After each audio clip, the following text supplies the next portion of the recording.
Hey everyone, welcome to another session of MS 900. Last class में हमने आपकी help की थी to understand about how to synchronise users from on premises AD to Azure active directory. So ये practical हम already successfully complete कर चुके हैं. Now I am going to guide you about the other option, जो भी उसमें other features या options रहते हैं उनके बारे में डिस्कस कर लेते हैं, because it's really important for us. अगर आप एज ए ऑफिस 365 इंजीनियर अपने आप को प्रेजेंट कर रहे हैं तो इट्स आर रिस्पॉन्सिबिलिटी कि हमें मालूम होना चाहिए कि किस तरीके से हम ऑन प्रोमाइसेस एडी कनेक्ट जो इंस्टॉल करते हैं उनको कैसे मैनेज किया जाए, right. So this is our agenda. Let me guide you about the procedure. Configure Azure AD connect, right. This is our agenda और इसमें हम बात करने वाले हैं about the concept, how we can manage it. Okay, तो इसमें concept क्या है कि हमने क्या किया था लास्ट सेशन में. हमने आपको प्रॉपर तरीके से स्टेप बाय स्टेप गाइड किया था कि this is our office 365 portal, right. ये अपने पास ऑफिस 365 पोर्टल है और हमने ऑन प्रोमाइसेस पे एक डोमेन क्रिएट कर रखा है with name of class.com. And in class.com we already created multiple users, right. यहाँ पे हमने मल्टीपल यूजर्स क्रिएट कर रखे हैं and we successfully synchronize these users like user 1, user 2 and user 3. ठीक है, ये मल्टीपल यूजर्स हम ऑलरेडी सिंक्रोनाइज कर चुके हैं अपने ऑफिस 365 के पोर्टल पे. Now apart from synchronising the users from on premises AD to Azure AD, बहुत सारी सर्विसेज इसमें हमें देखने को मिलती हैं. तो वी शुड नो अबाउट कि इनका यूसेज क्या है. ठीक है, the services are, let me connect our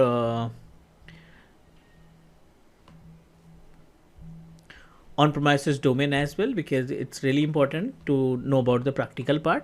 यहाँ पे हम अपने वर्क स्टेशन से कनेक्ट कर लेते हैं, जो वर्क स्टेशन हमने यूज़ किया है to install on premises AD.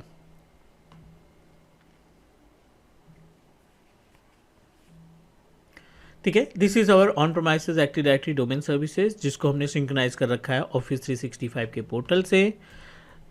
यहाँ पे हम टाइप कर देते हैं पासवर्ड. मीनवाइल पोर्टल भी ओपन कर लेते हैं ताकि हम आपको गाइड कर सकें. This is our office 365 account और हमें लॉगिन करना है एज्योर एडी, राइट. अब डायरेक्टली एडमिन सेंटर पे भी जो भी यूजर सिंक्रोनाइज हुए हैं उनकी इन्फॉर्मेशन देख सकते हैं. But if you want to manage the users activity तो बेस्ट रहेगा कि आप एज्योर एडी का पैनल ओपन करिए, right. So let me log in our office 365 portal.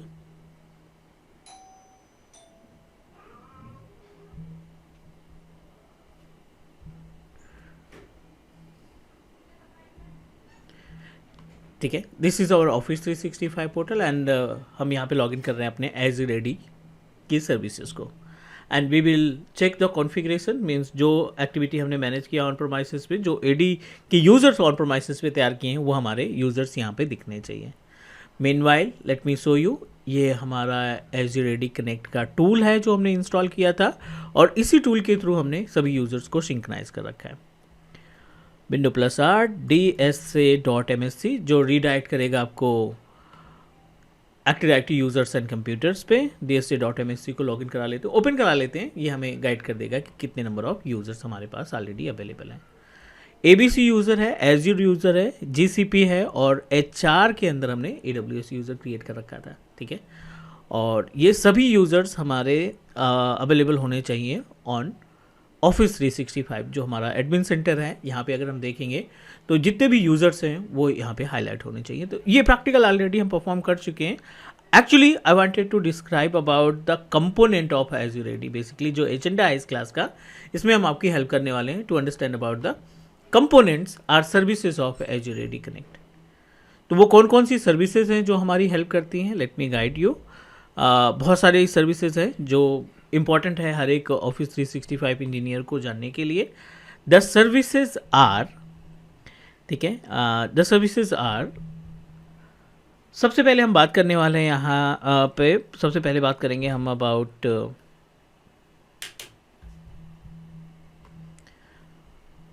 Password hash, password write back, right, और SSO काइंड ऑफ सर्विसेज यहाँ पे available होती हैं. पहले हम डिस्कस करते हैं पासवर्ड हैश.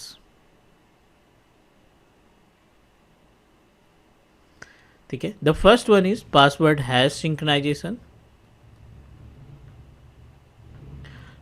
दूसरे नंबर पे password write back.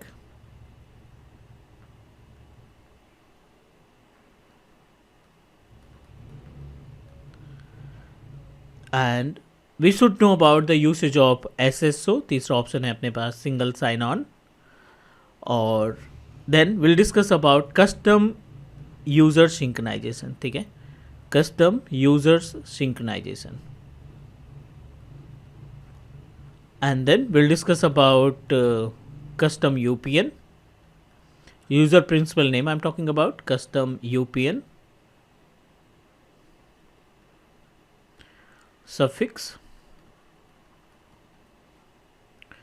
and yes, these all are the points that we need to know in case of our Azure AD Connect. क्योंकि ये जो सर्विसेज हैं, ये सभी सर्विसेज हमें हाईलाइट होती है Azure AD Connect के टूल पे. जब भी आप ये टूल यूज़ करेंगे तो उस केस में आपको ये सारी सर्विसेज मालूम होनी चाहिए कि इनका यूसेज क्यों है और कौन सी सर्विस को कब हम कॉन्फ़िगर कर सकते हैं.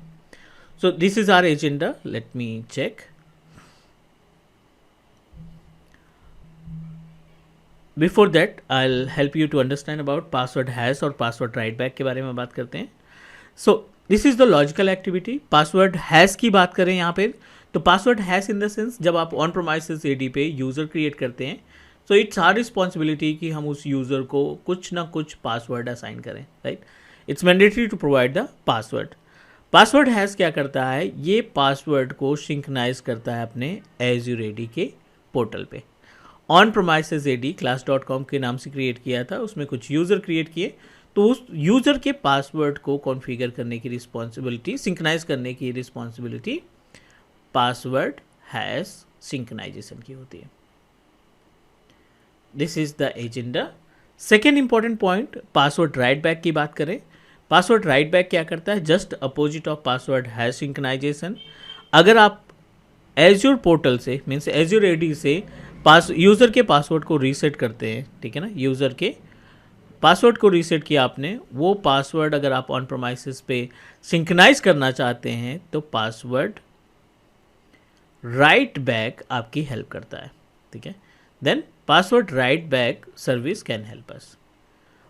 ऑन प्रोमाइसेस से क्लाउड पे ले जाने के लिए पासवर्ड हैश सिंक्रोनाइजेशन की जिम्मेदारी होती है. Azure AD के पोर्टल से ऑन प्रोमाइसेस पे यूज़र के पासवर्ड को सिंक्रोनाइज करने की रिस्पॉन्सिबिलिटी पासवर्ड राइट बैक की होती है. Is that clear? यहीं पे अगर हम बात करें SSO सिंगल साइन ऑन की बात करें, तो SSO as per the name suggest इसी AD का टूल है. और SSO के ज़रिए अगर आप single sign in on configure करेंगे, साइन ऑन कॉन्फ़िगर करेंगे, तो इससे क्या होगा कि जो भी क्लाइंट इस डोमेन से एडेड है, मान लीजिए यहाँ पे विंडोज़ 10 की मशीन आपने ऐड कर रखी है, विंडोज़ 7 की मशीन आपने ऐड कर रखी है एज ए क्लाइंट, और आपने सेम यूज़र को सिंक्रोनाइज कर रखा है ऑफिस 365 के पोर्टल पे, और सेम यूज़र यहाँ पे यूज़ कर रहे हैं टू लॉग इन. तो उस केस में क्या होगा, जब आप इसको लॉग इन करेंगे तो कोई भी ऑफिस 365 की सर्विसेज, टीम्स की बात कर लें, आउटलुक की बात करें, वन ड्राइव की बात कर लें, उनको एक्सेस करने के लिए आपको पासवर्ड देने की ज़रूरत नहीं पड़ेगी. You are able to access directly without password अगर आपने इसमें SSO कॉन्फ़िगर किया है तो.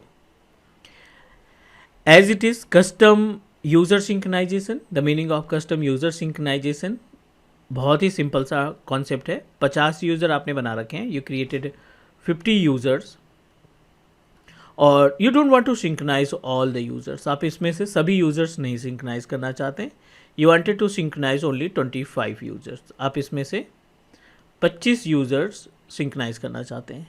तो कस्टम यूज़र सिंक्रोनाइजेशन और जो हमारा कस्टम यूज़र सिंक्रोनाइजेशन का कॉन्सेप्ट है कि आप इनको 25 को सिंक्रोनाइज करना चाहते हैं, 25 को नहीं. तो इसके लिए क्या करना है, आपको ऑन प्रोमाइसेस के डोमेन पे जाना है, जो भी हमारा ऑन प्रोमाइसेस का डोमेन हमने तैयार कर रखा है, और इसमें आप एक्टिव डायरेक्टरी डोमेन सर्विसेज पे जाएंगे, व्यू पे जाएंगे, और व्यू पे क्लिक करने के बाद यहाँ पे एक एडवांस फीचर्स का ऑप्शन दिखाई पड़ जाएगा, बिट स्लो.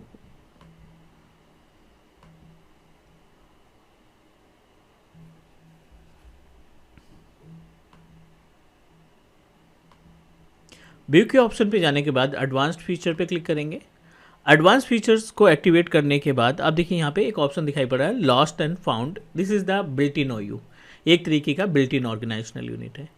जिस यूज़र को आप सिंक्रोनाइज नहीं होना चाहते हैं, नहीं करना चाहते हैं, लाइक ABC को हम सिंक्रोनाइज नहीं होने देना चाहते हैं या एज्योर को सिंक्रोनाइज नहीं करना चाहते हैं, आप इस पर राइट क्लिक करो, मूव पे जाओ और इसको अपने लॉस्ट एंड फाउंड OU में मूव कर दो। जितने भी यूज़र्स आपके लॉस्ट एंड फाउंड OU में आप माइग्रेट करेंगे, मूव कर देंगे, वो आपके सिंक्रोनाइज नहीं होंगे। अगर सिंक्रोनाइज हैं तो वो डिसिंक्रोनाइज हो जाएंगे और you are unable to find the user over a Azure AD portal. अभी जैसे यहाँ पे हमने यूज़र सिंक्रोनाइज किए थे ABC, AWS, ये सभी यूज़र्स यहाँ पे अवेलेबल हैं, ठीक है। Number of users, number of groups are available. तो सिंक्रोनाइज करने के बाद जब आप सिंक्रोनाइज कर देते हैं इसको, लॉस्ट एंड फाउंड में ट्रांसफ़र करके इसको सिंक्रोनाइज कर देते हैं, तो वो यूज़र्स जो आपके लॉस्ट एंड फाउंड OU में रहेंगे वो डिसिंक्रोनाइज हो जाएंगे, या फिर नए हैं तो वो सिंक्रोनाइज नहीं होंगे। This is the concept of custom user synchronization. Custom UPN क्या होता है? मान लीजिए आपने डोमेन किसी दूसरे नाम से परचेज किया है एज्योर पोर्टल पे और ऑन प्रोमाइसेस पे किसी दूसरे नाम से आपने डोमेन पर कॉन्फ़िगर कर रखा है। चांसेस कम है बट कभी ना कभी हो सकता है, तो इसके लिए आप कस्टम UPN कॉन्फ़िगर करते हैं अपने सर्वर में और उस कस्टम UPN सफिक्स के ज़रिए अपने यूज़र को सिंक्रोनाइज कर लेते हैं। Guys, this is the basic information about this point. अगले क्लास में, अभी सिस्टम हमारा थोड़ा सा स्लो चल रहा है, I need to check it और आई विल हेल्प यू क्योंकि I am facing issues with internet as well, क्योंकि स्पीड स्लो आ रही है।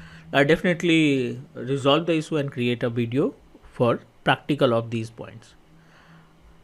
दैट्स इट गाइस इस क्लास के लिए। नेक्स्ट क्लास में मिलते हैं एंड तब तक के लिए thank you, take care, bye bye and do subscribe your on teach me cloud YouTube channel. Instagram का लिंक है हमारा, डायरेक्टली आप डायरेक्टली हमसे कनेक्ट हो सकते हैं। कोई भी क्वेश्चन 24/7 जब भी आप मैसेज करेंगे हम रिप्लाई करेंगे। टेक्निकल क्वेरीज के लिए आप डायरेक्टली हमें इंस्टाग्राम पे फॉलो कर सकते हैं और definitely I give you the genuine reply. So thank you guys, take care, bye bye.